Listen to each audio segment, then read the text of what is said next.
So for the past several years, apart from just spreading awareness for medical tourism, for sensitive wildlife tourism, we've also started off a concept by the name of Bagheera's Camp. Now, Bagheera's Camp is a social enterprise, wildlife-friendly homestay camp that is meant for arid recovery of this area, for wetlands as well as indigenous species of flora and fauna, with the help of the Meena community, and the raika, for the upliftment of livestock, allowing monitored grazing. Because what monitored grazing does is that if you just imagine there were herds of animals that used to graze the savanna, and now there is no grazing. So it is reducing the quality of land, because the dung of these animals, when go into the soil, not only allow different type of trees to grow, but they also start fertilizing the soil and allowing the methane gas to actually not increase, will behave like herds of animals that used to graze pasture lands, and the dung of these animals, when go into the soil, make the soil fertile and really, really fluffy. Now, how it does this is that when fertilizer or manure goes into soil, it increases the quality of this soil by certain process of breaking down and degradation. It allows the methane gases actually not to release as much as they would release otherwise in a soil that is just lying barren and dead.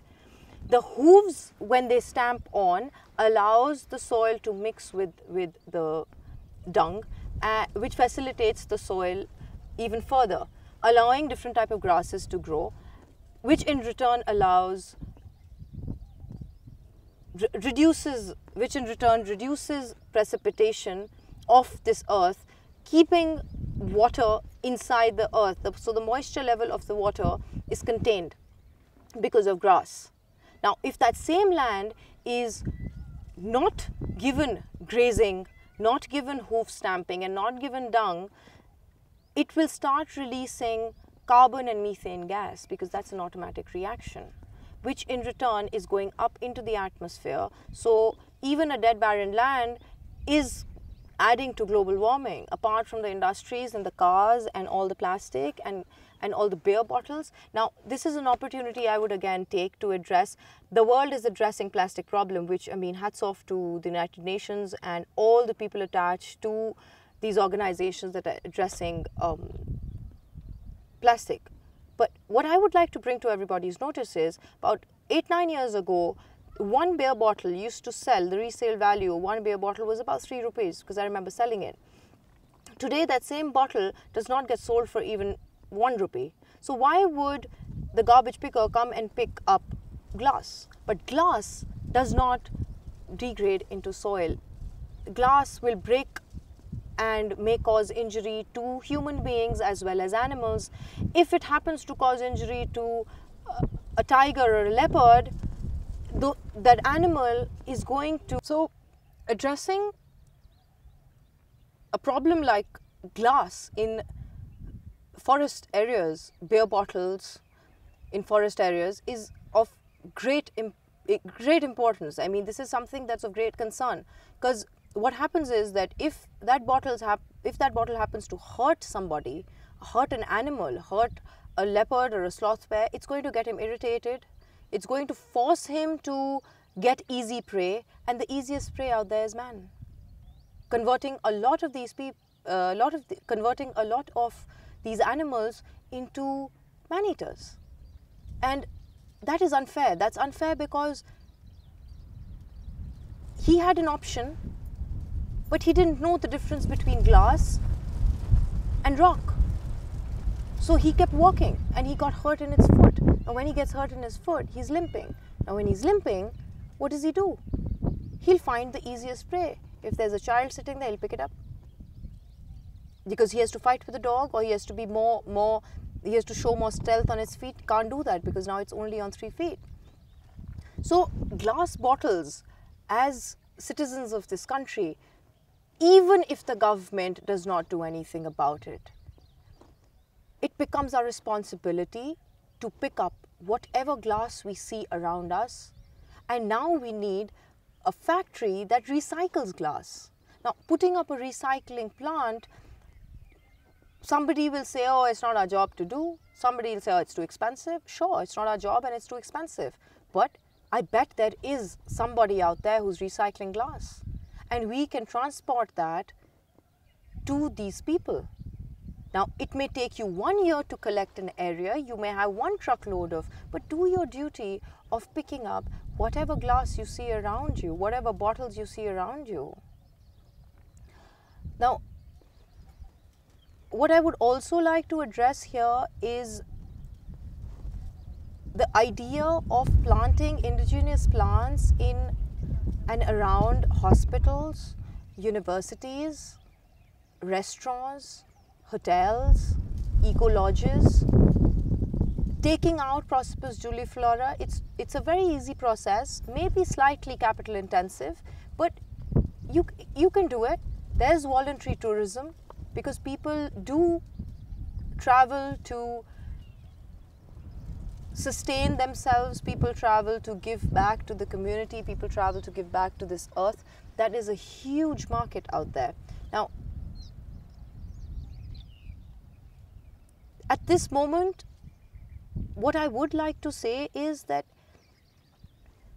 I have been born in a society that is one of the topmost societies, considered as the topmost societies in the world. Having a martial lineage, born to kings, having grandparents as prince and princesses, having parents as prince and princesses, I still choose to live a life of a farmer. Why? Because every fairy tale I have read in my life, be it Cinderella or Snow White, has sent a message across to me that every true princess, and a true princess can be born in a castle, and a true princess can be born in a field or in a slum, that doesn't matter. A true princess is a person who allows to recognize their egos, understand the truth of life, and address it. Now, you must have all heard this, that I was walking without any shoes, but I saw somebody walking without any feet. I have seen a lot of people walk without any feet. And I have wanted to give my shoes, because I've been walking in shoes, to those people. And the question that popped in my head was, how am I going to give my shoes to that person? The person doesn't have any feet. What do I do? So I sat and I observed. It triggered off a level of compassion in my system that forced me to leave the pseudo luxury and actually do what I was born to do. I was born in a royal background only for me to see the pain of people, and with the power I hold, get down on my hands and knees to motivate them, to educate them, to get funds for them, to set up a business for them. And what do I need to survive? I require basic food. I probably require a certain allowance to go back and forth in terms of travel. I require social media to spread the word. I require clothes. 5 pairs of clothes is good for the year. I require toothpaste to brush my teeth with, and I require some sunscreen and probably some mascara. That's about it. And if I calculate my personal expenditure in a month is about 3,000 rupees, that's below poverty line. I'm not poor. I consider myself to be one of the richest people in the world, because I have recognized what my worth is, and I've also recognized what I can do with my life. So from a princess's room, to the common man's heart is what every privileged person can do. Every student, every person in a colony, every mother, every child can do their little bit to clean up their surroundings, to take up 1 day a week to educate a person, take home tuitions, and don't do it for free. Take 10 rupees a month for it, because 10 rupees is going to be money that will be given. The Jawai Dam, Jawai Bandh, is home to the Magar crocodile. That's the last desert crocodile in India. It's the last green western frontier of India. Now, there are fishermen out here who fish. A lot of small crocodiles are taken away. And so the Indian government or the state government gives out tenders to fishermen for crores to fish. Now, that tender should be given to certain villages, to sustain villages. And I know it's a lot of money and I know it's too much to ask for, but Jawai Bandh is a crocodile sanctuary. And we are moving towards making Jawai Leopard Leopard Conservation Reserve, which is going to be on revenue land with people living in it in a harmony with wild as a community reserve. Now, if you check out the definition of the community reserve is an area willingly established by community, taking a stand for wilderness, indigenous species of flora and fauna. We do have certain government officials appointed, and we also have a lot of private officials appointed by the government to give them feedback, including the panchayat. So every village panchayat is involved in it. We are not taking away land from you. हम आपकी ज़मीन नहीं ले रहे हैं. हम ये बोल रहे हैं कि आपके gauchar को, we are going to keep your gauchar more green. We are going to make sure that there are better grasses growing in your gauchar. Now, and I've successfully managed to do this at Bagheera's camp and lands that Bagheera camp owns in different patches, in which we are trying to make a corridor to connect. We've got different species of plants that facilitate soil. We've got different species of plants that also help in agriculture. They also are a part of a beautiful, beautiful life of birds, including a lot of migratory birds that come into this area. We want photographers to come through, but we want them to first realize and follow the lines of sensitive wildlife watching. We want photographers and filmmakers to spread the word out there, because that's the only way to spread the word, that it is important to click your photograph, it's important to get your footage, but it's also important to learn where to draw the line.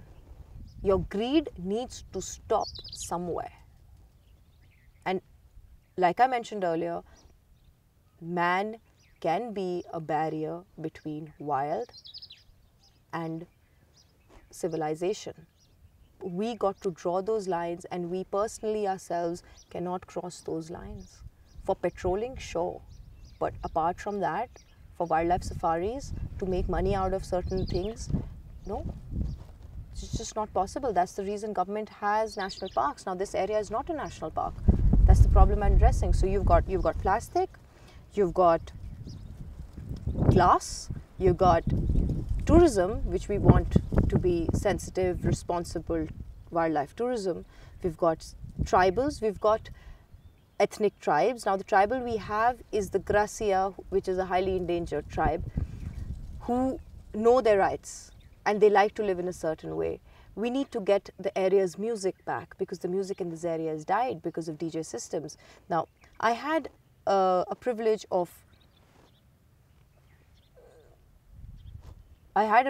given to me by Bodhi International, Jodhpur, to be a TEDx speaker. I had about 18 minutes to talk, and I spoke my heart out there.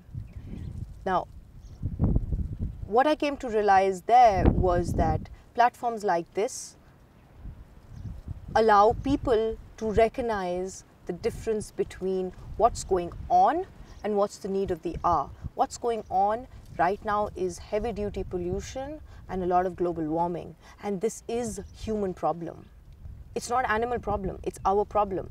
If we produce children today, my question to you is, what atmosphere are you going to be giving the future generation?